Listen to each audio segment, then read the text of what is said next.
Welcome, and thank you for joining us this evening for our CAARI lecture series. I'm Lindy Crew, CAARI's director, and it's my pleasure this evening to introduce our speaker, Dr. Giulia Muti, who is with us on Cyprus as the CAARI Peltenberg Postdoctoral Fellow in Cypriot Prehistory for this year. Our fellowships for next year are now open for applications, so please take a look on our website if you're interested in applying or know of any others who may be eligible. I'm indeed thrilled and proud to introduce Giulia's lecture this evening, as she began her PhD under my supervision at the University of Manchester in 2016, graduating in 2020 after producing a stellar piece of research. Since this time, she's been continuing and disseminating her research into textiles and textile tools, and has worked as temporary project curator for the Being an Islander, Art and Identity of the Larger Mediterranean Islands project of Anastasia Christofilopoulou at the Fitzwilliam Museum. Giulia has an impressive publication record as an early career researcher. She has published singly or jointly 12 journal articles and has contributed chapters to several publications, as well as jointly editing a conference volume out in 2021, Islands in Dialogue, Islandia. As well as participating in excavations in Italy, she's been a key team member of the Erimi Launen to Poraku excavations, directed by Luca Bombardieri since 2011, and of my excavations at Cassonigas since 2016. Her project during the Peltenberg Fellowship is entitled The Fabric's Edge, investigating textile production and its socio-economic role in the Middle and Late Cypriot transition. This is a crucial period for investigating how technologies transformed as Cyprus became fully integrated into the wider Mediterranean world and Cypriot society transformed, and we'll be very excited to see the detailed results of her project in due course. Tonight, she will present the textile story over a longer time frame, using evidence examined during her PhD and beyond. I'm crouching down to this microphone here, which is why I'm moving strangely. I would now like to invite Dr. Muti to present her lecture this evening entitled Weaving New Patterns, Textile Production and Social Implications in Cyprus Between the End of the Chalcolithic and the Transition to the Late Bronze Age. Thank you.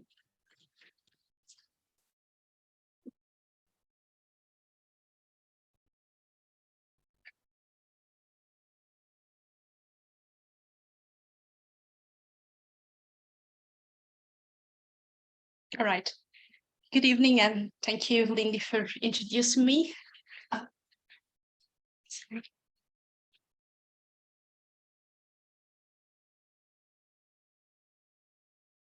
It'll be all right. Yeah. Okay. So good evening again, and thank you, Lindy, for introducing me. I'm delighted to be here today and present my research within the lovely CAARI lecture program. The talk I'm about to give today represents for me weaving together the results of my research on Cypriot prehistoric textile manufacture, which I have been conducted for more than 6 years so far.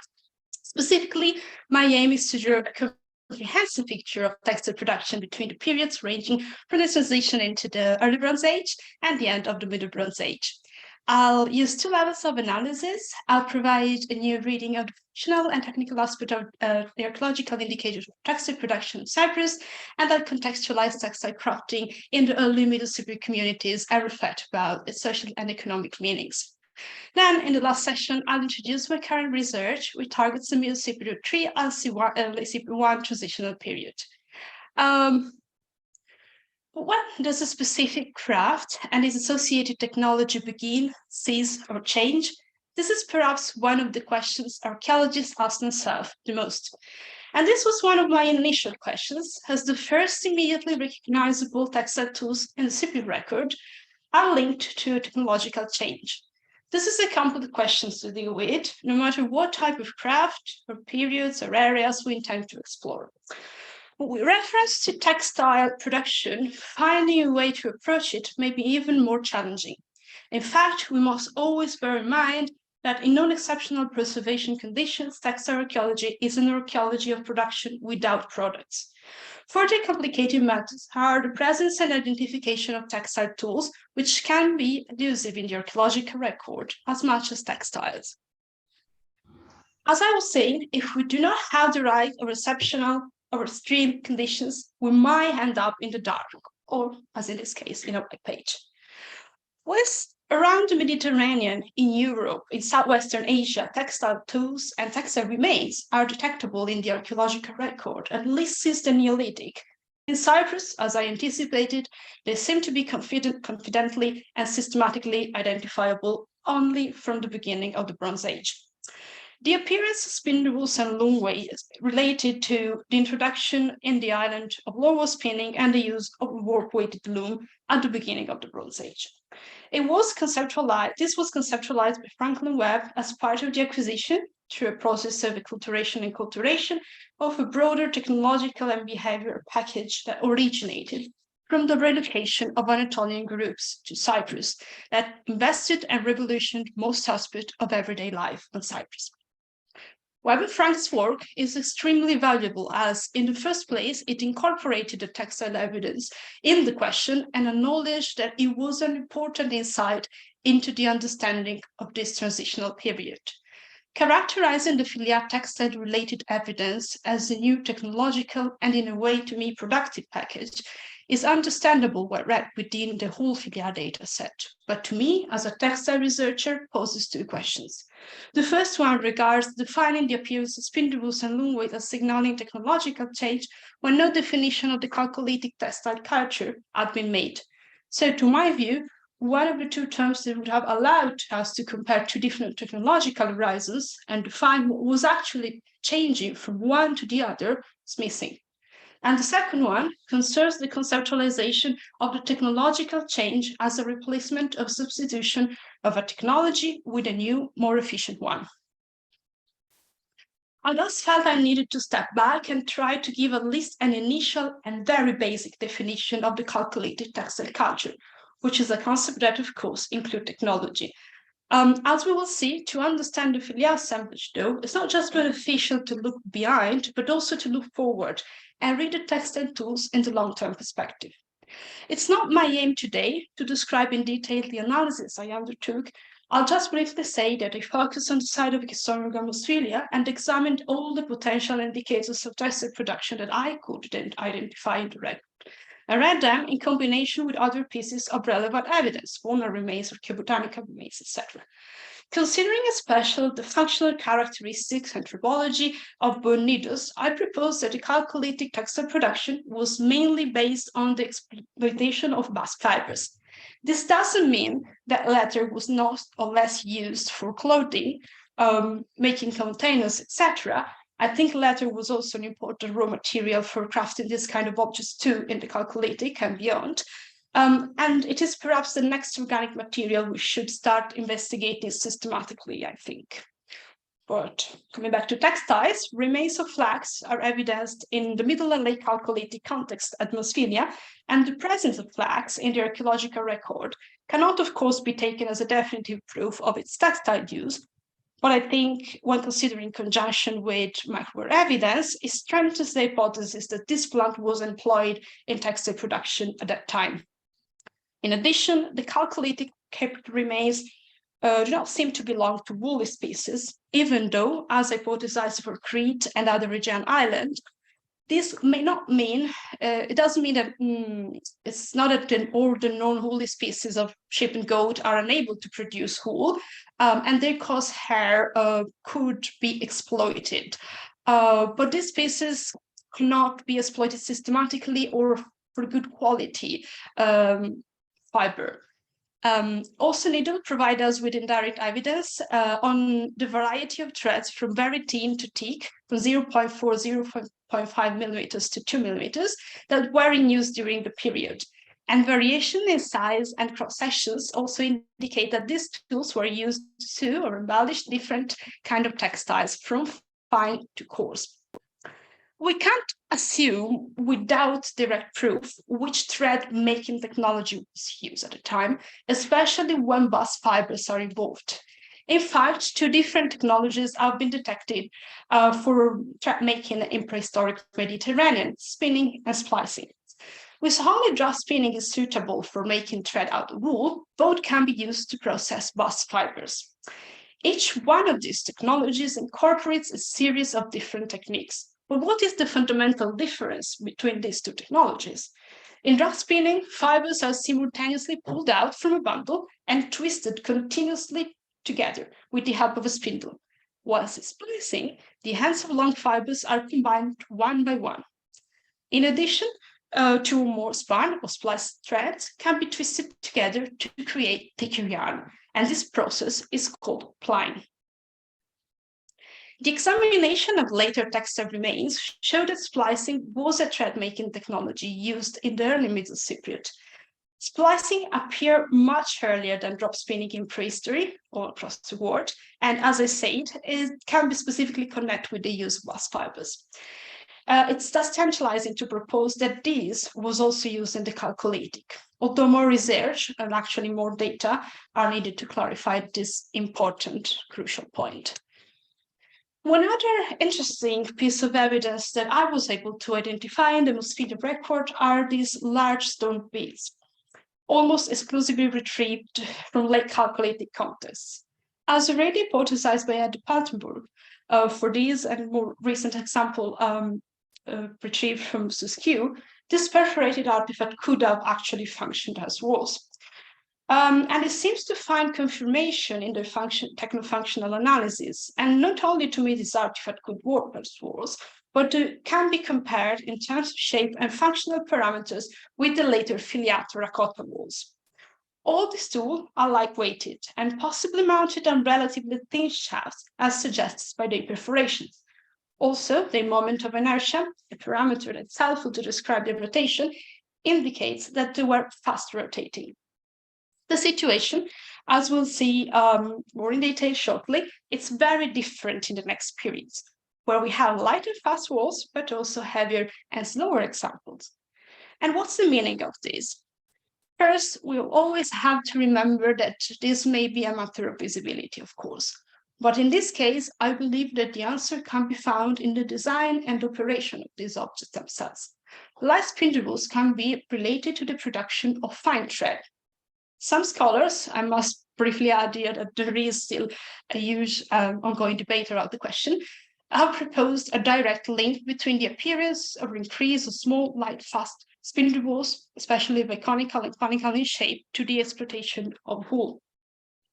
In the Chalcolithic textile, if the Chalcolithic textile culture was mainly based on vegetable long fibers, the appearance, or maybe the increase in visibility of these tools may coincide with the beginning of wool economy on the island.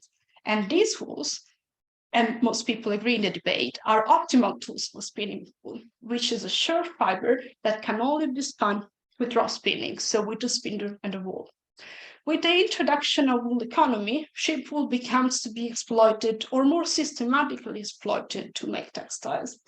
Again, more systematically doesn't mean that it replaces the bast fibers. These are two different types of fibers with different properties. Nor that it was used to produce large quantities of textiles or was used by everybody since the beginning. It's actually quite the opposite. I'm proposing to read not only the Late Chalcolithic and filial wools, but also the easy one wools, which show the preponderance of the same functional parameters as the filia in the lens of wool economy in the background of third millennium Mediterranean. Anatolian-style biconical wards do not appear exclusively on Cyprus in this period. Instead, they are distributed within a vast area demarcated by the Aegean in the south and Bulgaria in the north. In all these places, these walls show similar functional characteristics and are considered to be particularly suitable for spinning fine woolen thread. The same is observed for another type of naturalizing walls, spreading in particular in the Aegean in the second half of third millennium. And these are conical walls, characterized by incised decoration and often with an old top. The same type appears also in Cyprus, at least from the EC1, and seems to be especially characteristic of the north coast assemblages. To me, these Venusian EC1 and 2 walls resemble probably even more than the filial biconical ones to contemporary Anatolian walls and the naturalizing walls retrieved in the Aegean, as you can see from the examples that I put on the slide. This is a very interesting aspect to know to me, especially if we conceptualize the early Cypriot as a moment to which the context within the external world are reduced. Instead, from my viewpoint, it may actually be part of the phenomenon of connectivity that show different intensities and expression throughout the millennium, but it crosses, it's like a leitmotif of this age. Being a period of intense connectivity, it is not unlikely to think of permanent relocation of household and daily everyday practices from one place to another. But whole technology is being connected to the production of valuable objects in this period and to these very specific dynamics, and wool is estimated to have been as valuable as metal in this period.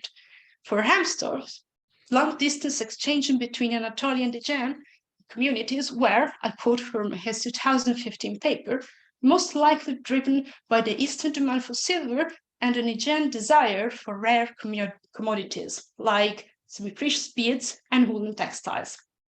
Concerning textiles, the circulation of wool as a valuable good seemed to have catalyzed the circulation of wool technology as well, through exchange and mobile craftsmanship, as indicated by Ramstorff and Vacchiersi in the relation to the distribution of the conical and conical wools in the Aegean in this period. The introduction of certain technologies and cultural changes on Cyprus may thus have been prompted by the same mechanism postulated for the Aegean. So you may object here that I'm giving an interpretation of the Philian transition without taking into account a very important piece of evidence, the loom weight. But I prefer to come back to them later in my presentation, as I'd like to continue with spindles in order to offer an overview of the thread making processes through time before moving on to weaving, of course. Simple spindles are dynamic tools and a sort to me of constant evolution, and they also show plenty of creativity in their making. And in all these aspects, these artifacts are unique where compared to wools retrieved from other areas of the Mediterranean, and their constant abundant occurrence in the Cypriot record allows us to outline the development through time. Today, I will reflect only on the function of these tools, even though shape and decoration are also extremely interesting and informative aspects to investigate. When compared to the previous period, a more evidently evenly spread distribution of weight classes and additional new heavy classes, up until 120 grams, with some examples going to 150 grams, are evident, at least from the late EC. And it's not only a matter of weight, but also other meaningful parameters like diameter show more variability and impact on the operation of this artifact, especially on the rotation. The picture drawn so far does not indicate changes in the types of fiber used to make threads, nor it is so much indicative of an increase or differentiation of the types of thread produced. There is little doubt to me that thick thread and cordage, the products that we normally associate with heavy wools, were needed and produced before. What I think is that such a variability in wools reflects a strategic improvement to adapt the spindle, so the tool composed by a shaft and a whorl, to produce something that was differently produced before. If the premise that early wools were used to spin wool is true, it is possible that a sort of hybridization of thread-making practices happened between the late early Cypriot and the middle Cypriot period. In more technical terms, this means a possible adaptation of terracotta spindle wools to spin fibers different than wool and or to ply spliced yarn. What needs to be reminded here is that the evidence for splicing observable in mineralized fabric remains is actually dated to this period. Splicing and drop spinning seem to coexist, and the variety in the wool assemblage points to thread making as an umbrella of practices. Moving on to the loom weights, the second of main indicators of textile production for the period that we explore today, it can be immediately grasped that they reflect a different pictures in terms of dynamism. They also appear during the filia, but so far only 3 objects can be dated to the period. I have honestly some reservation regarding this one with this unusually large perforation. To me, it doesn't seem to fit the profile of loom weight, especially compared to the assemblage we have. But the other 2 certainly show the same diagnostic characteristic of later middle Cypriot weights. Unfortunately, the filia sample is not representative and cannot allow us to establish trends for the period securely. Instead, the early middle Cypriot sample from site across the island, although relatively small, it's representative enough to note conservative trends throughout the periods. Loom weights belong to medium heavy to very heavy classes, and two of these, between 400 and 800 grams and between 801 and 1,200 grams, are present in all settlement assemblages, suggesting homogeneity in the functional ranges across the island. Calculation of the work tension and weight distribution for optimal loom setups revealed that these loom weights were used with thick, heavy fabrics, possibly from robust thread. This artifact showed little or no change through time or by areas. Yet, they could also have been adapted for more optimal weaving, especially to facilitate the production of finer fabric. The strategy behind their development would have been the same as adopted for spindle whorls, namely a broader diversification of shape and functional parameters, especially their thickness and weight. The reasons behind this resistance to change remain to me enigmatic, but the only satisfactory explanation seems that alternative looms or weaving implements invisible in the archaeological record were the primary weaving devices in this period. One other interesting aspect to note regards the manufacture of these objects themselves. While spindles are fired and made to last, and in many cases finely decorated, these tools are made of low-fired or unfired clay. They give us the impression of not being made to last, but made only when needed. Again, this gives me the impression that they are not always needed, so they are not the main tools used for weaving. One last observation forces us to take a little look back to the philia.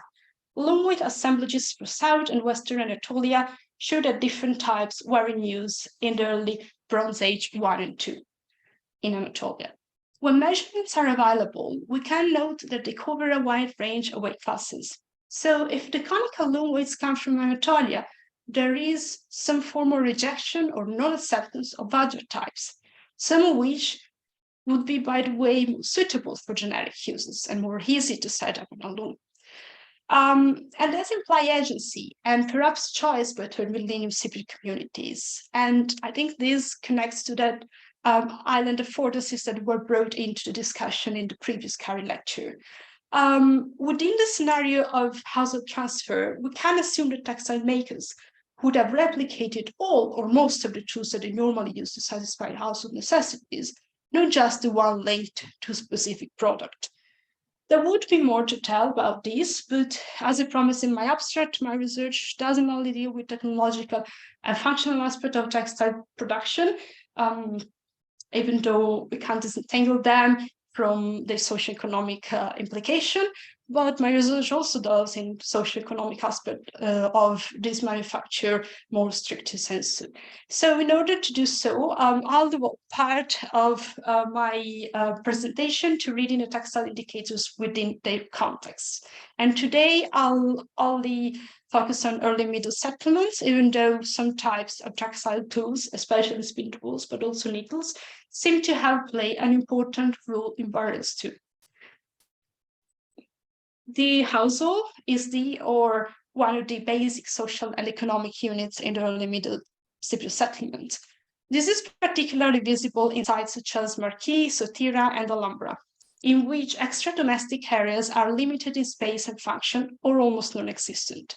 In these settlements, textile production seems concentrated in private spaces and have little apparent contact with trust people external to the family. Even in these cases where the socioeconomic role of the household appears strong, the situation may be more nuanced. For example, at Sotira and Alhambra, the presence of textile tools in spaces frequented by people from different households may signify that textile activities could be carried out also in these spaces. In addition, being portable objects, textile activities could be conducted in non-built spaces, for example, in the field while watching animals. This is very common in ethnography.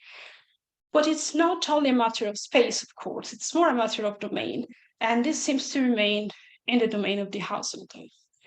As you can see in the slide, for the purpose of contextual analysis, occurrences and association of textile indicators retrieved from the same units can be significant. However, there is a series of caveats that we must always consider when we want to compare sites or units based on textile tools concentration. We must consider the abandonment processes and the preservation issues.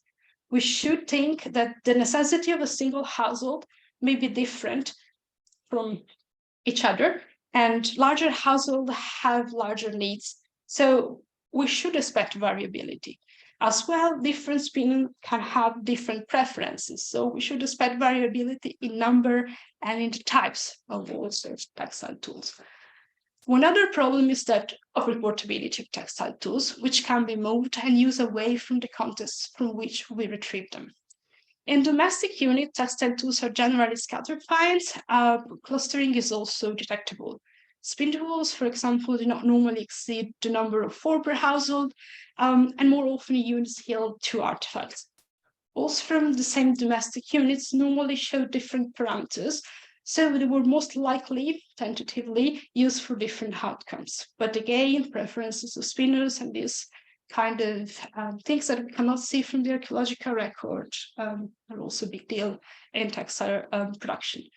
Given the quantity and types of spindles and the relatively low occurrence of needle and loom weights, it can be hypothesized that tools could satisfy the need of a household in this context, or in contrast that there is no evidence that may lead us to hypothesize differentiation or that there was an organization of textile production towards any type of specialization in this context, specialization either productive or skill-based.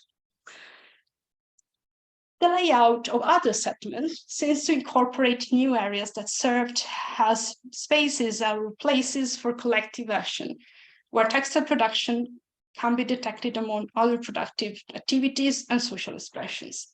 These kind of settlements are mainly dated to the Middle Cypriot, but again, due to the small sample excavated in the early Middle Cypriot settlements, these may just be a question of archaeological visibility, and there may have been communities with this structure even before.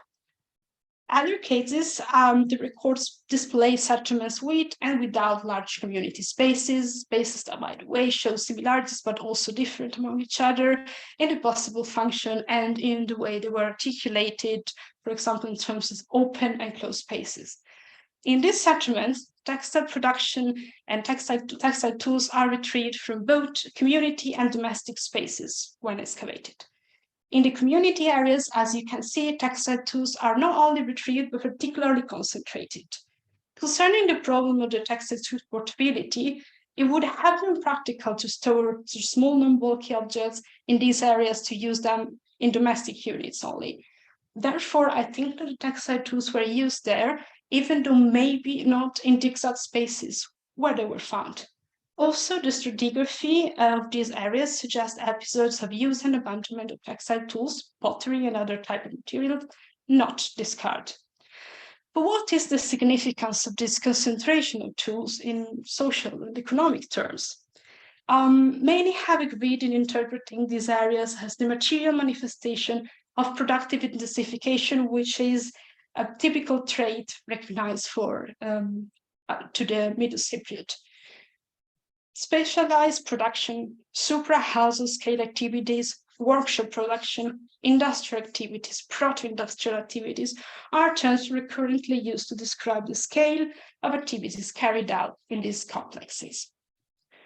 In this talk, I want to be a little provocative and reflect on our use of this definition and our conceptualization of work dynamics and specialization in the Middle Cypriot period, which pertain to but are not exclusive to textile work.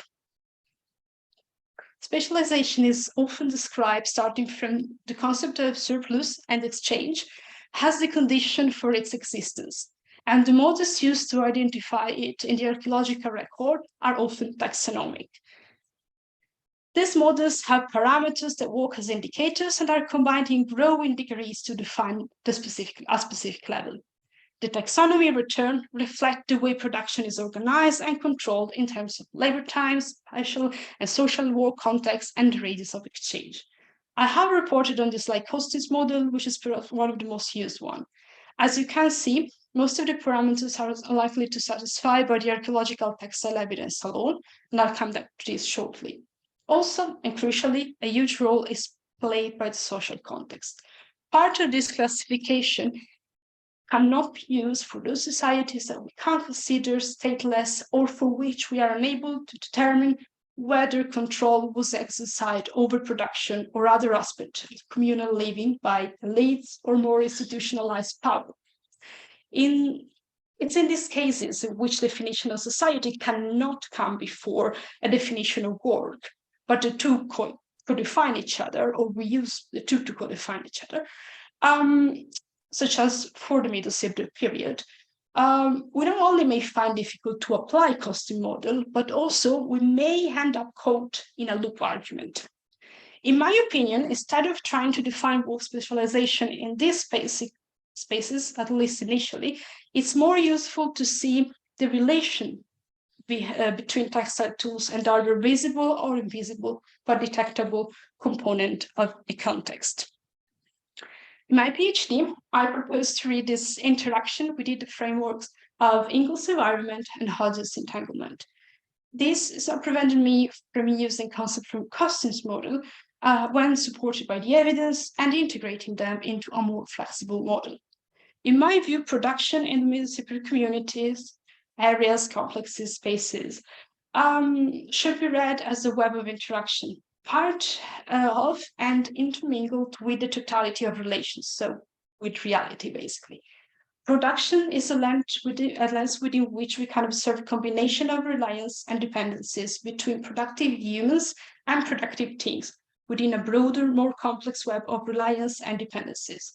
In this way, we can understand the interdependence of productive entities and would allow us to consider them in all their aspects: scale of production, technological choices, socioeconomic implication, and even work-related identities, even when these may not be immediately clear when analyzed as single phenomenon.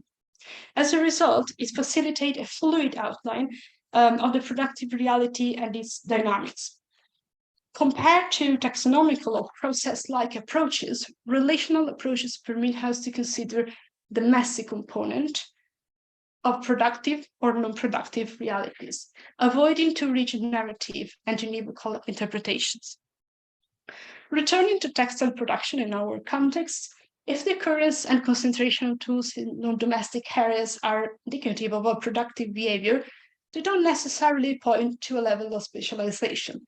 Textile activities facilitate working in groups and gathering in communal spaces for social reasons without the need of having to postulate economic implications. One can spin or weave while interacting, and these activities in return facilitate interaction and chatting. For example, assembling a large loom is much faster and easier if people collaborate. In addition, textile activities are extremely time-consuming, and large quantities of material are needed. For example, somehow like 1,000 meters of thread, it's needed to weave a regular tunic garment. So there may be a disproportion between what we see in the archaeological record and what was in the end the quantity of the final product crafted.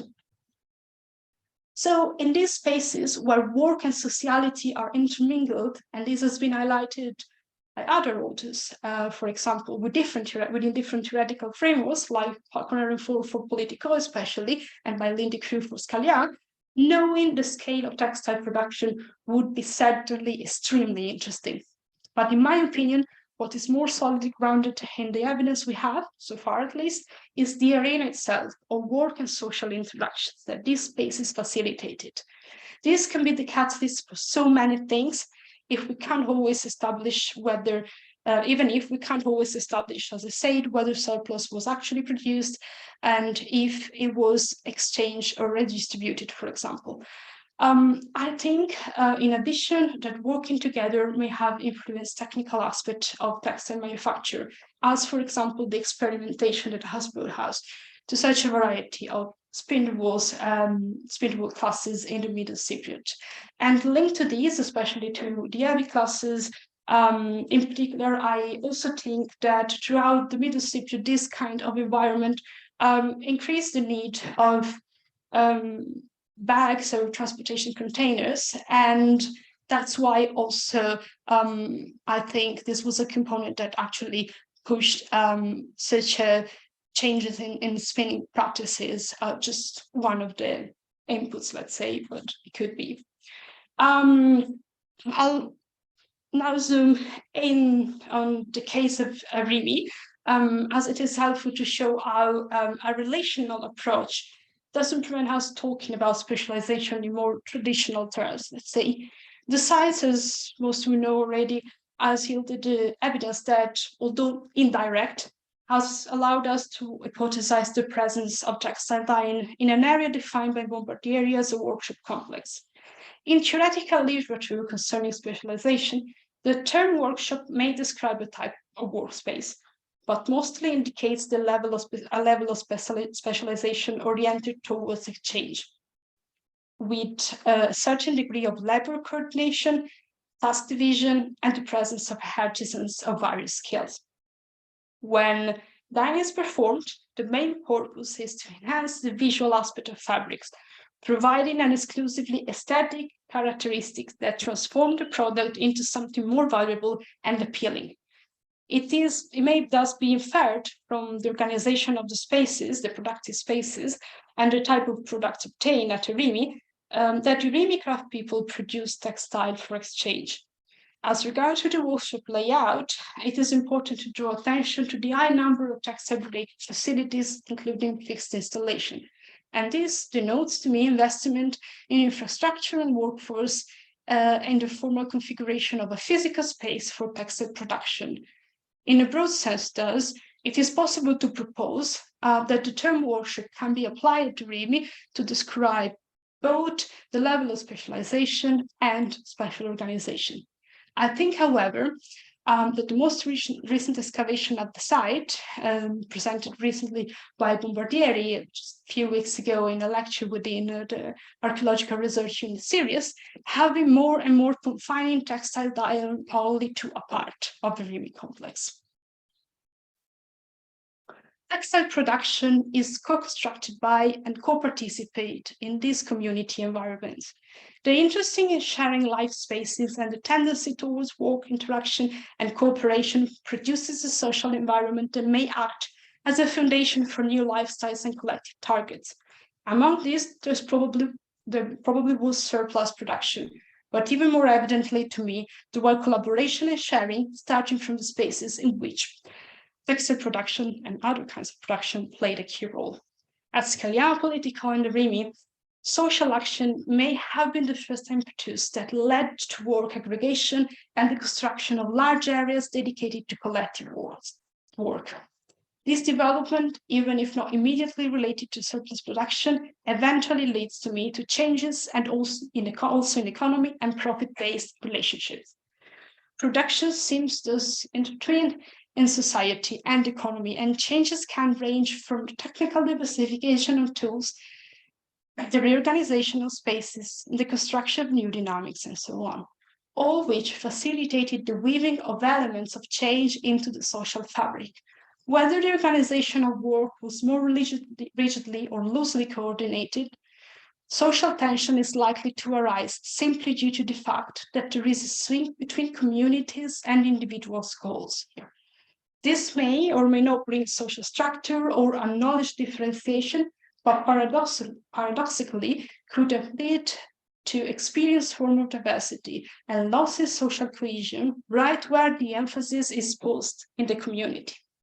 And this, I think, is key in the light of the social and economic transformation visible in the mature phases of the Middle Cypriot and in the transition to the Late Cypriot. And this is the reason that have led me into my current research project, which is aimed at defining textile production and examining again its social economic implication in the transition from the Middle to the Late Cypriot. Characterizing textiles in this period enhances our knowledge of Late Bronze Age textile crafting and Cypriot society at different levels. Concerning more strictly the world of textiles, it helps us understand the formation of late Cypriot tool assemblages and investigate if and how changes in textile technology happened. In broader terms, the defining importance of continuity and discontinuity in this crucial transition offer the opportunity to tackle the processes behind the rise of urban society and the formation of late Bronze Age connectivity. In particular, it offers another perspective to deal with transfer of knowledge and ideas to the island that we know occurred at the beginning of the Late Bronze Age, but which transmission and processes and the nature and extent of craft-people interaction are still largely unrevealed. Among the materials that I have studied, I'd like to briefly present the case study of discard loom weights as an example that will illustrate how textile tools offer a key to explore interaction and exchange of crafting knowledge in the Mediterranean. Discard loom weights are one of the main types appearing in the Middle Cypriot tree, like Cypriot. And while found in the Aegean and Western Anatolia, researchers agree that they initially originated in Crete and then they spread in these areas, with a peak in their distribution between the Middle and Late Bronze Age. And it is in this period that they also start on Cyprus. At the same time as the island sees the appearance of relatively few but regular pottery inputs from the Aegean and the first writing system, the Cypriot, which seems to be derived or influenced by Linear A, and that Chalcedon yesterday presented so well. Even though more research is needed, it is tempting to keep working on the hypothesis that Cyprus was incorporated in the phenomenon of diffusion of Cretan and Aegean weaving tools and technologies. The last interesting detail I'd like to point out is that some loom weights that I have examined display a characteristic groove on their upper terminal, which experimental archaeology has confirmed being a production feature of modeling. The reproduction of a specific way of making these tools suggests an even stronger interaction between Cyprus and the Aegean board than the one indicated, for example, by imported pottery. Joe Cutler used the discount loom weight to rediscuss minorization and illustrated so well how the adoption and use of the discount loom weight spread with different pathways across the southern Aegean to a wider area after some island communities had acquired the tool from Crete, probably through mobility. One of the aims of my current research is just to investigate how, why, and by whom these tools, or the ideas behind them, reach Cyprus, and whether any relation with specific Aegean communities can be tracked. The case of discard loom weights is just an example that shows how much textile production participated in the transformation of social, economic, and productive behaviors occurring in this period. And I look forward very much to continuing my research and being able to build a more complete picture of these dynamics. To conclude, I hope that with this talk and presenting the case study of prehistoric Cypriot textiles, I have shown once again how important it is to incorporate the viewpoint of textile production in archaeology, as it can provide a unique perspective on the study of more structured as well as stateless societies. And of course, I'd like to thank CAARI very much for supporting my research. And I want to extend my gratitude to the Department of Antiquities and to all the site directors of the site mentioned in the text for the for granting me permission to see literally all the materials that I put in this talk and in my PhD. And of course, thank you for your attention.